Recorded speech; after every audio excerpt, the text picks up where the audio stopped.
Welcome to this new video analyzing and disrupting the script of the series Billions. We're back with season 3, episode 3, and we're talking about quants and front office innovation.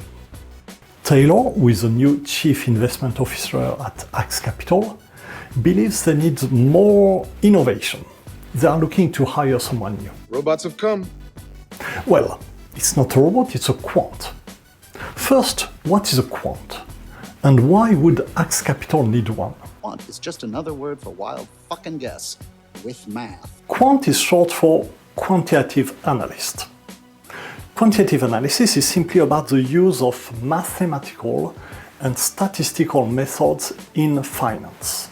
Quant is another word for systemized ordered thinking represented in an algorithmic approach to trading. Quants serve many functions in finance. They are found in derivatives, structuring and pricing, risk management, investment management, and algorithmic trading. Here we are talking about the last category, algorithmic trading. Models that will execute orders using automated pre-programmed trading instructions. The ultimate quant is Jim Simons. He is a mathematician and a professor who went on to found Renaissance Technologies, probably the most successful hedge fund ever, that made him a multi-billionaire. So, the first candidate has a curious approach. He doesn't try to develop the best performing model, he goes instead for replication. I can model Taylor's trading patterns, reproduce them. This is actually a common strategy to create investment products that attempt to mimic other funds' strategies. Replicators look at the past performance and develop a model to decompose the historical returns into components that can be replicated with listed liquid instruments. It's a little bit like analyzing the DNA to then clone the cells. Here you can see some famous hedge funds replicated through a multi-factor approach. It's interesting, but it's not what Axe Capital is looking for.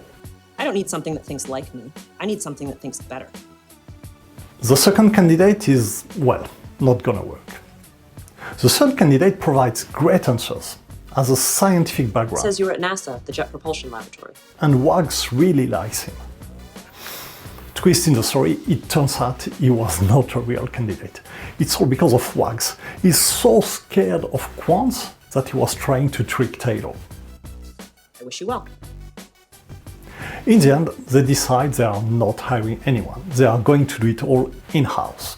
I accept I can't go outside to find what we need, so we're going to build our own. That is a good idea, but Taylor also needs to realize that quant algorithm developments also rely on a pretty robust infrastructure.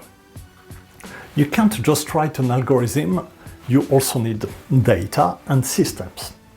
Therefore, it's also about building a better trading technology platform.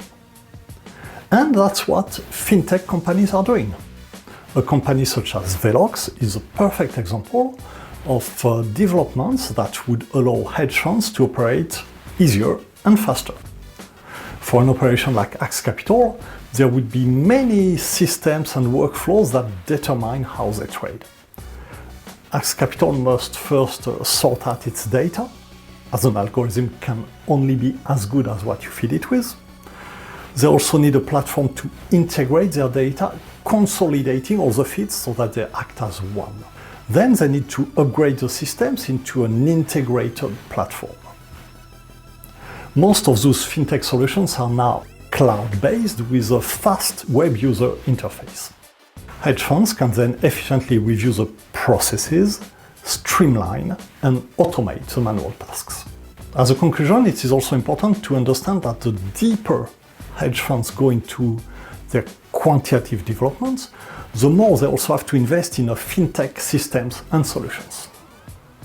Well, thank you for watching this new episode talking about quants in the hedge fund industry. Thank you to Velox for letting me use their name to illustrate the discussion, and of course Fintech Orama for the original concept and production of those videos. If you enjoyed this video, please subscribe, give it a like below, and leave me your comments further down to tell me which episodes you'd like to see analyzed next. See you soon!